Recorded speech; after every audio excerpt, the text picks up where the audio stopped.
বাংলাদেশের মানুষ এই জুলাই গণঅভ্যুত্থানে যে সর্বাত্মক ভূমিকা পালন করেছে, সহস্র শহীদ, হাজার হাজার আহত এবং আমার এই হাত এখনো আসে না রাজপথের আন্দোলনে অংশগ্রহণকারী সকলের প্রতি সশস্ত্র সালাম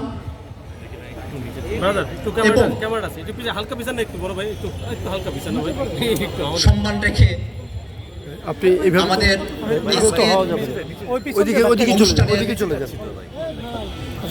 আরম্ভ ঘোষণা করছি।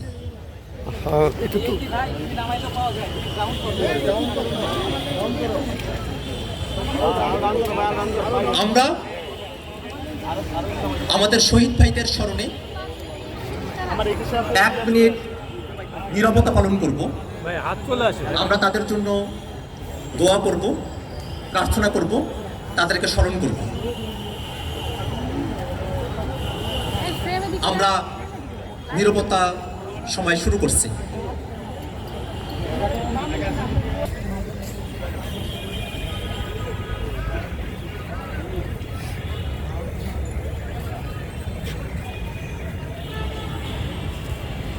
ধন্যবাদ সকলকে।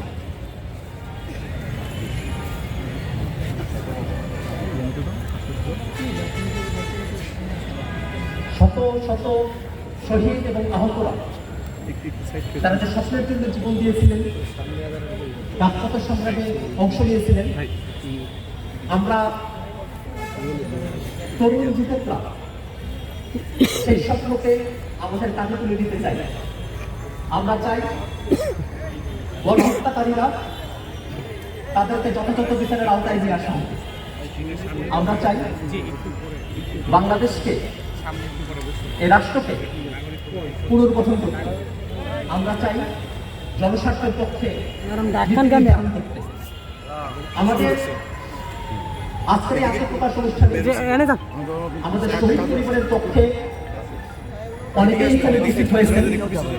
এই মুহূর্তে আমি কথা বলার জন্য আহ্বান জানাবো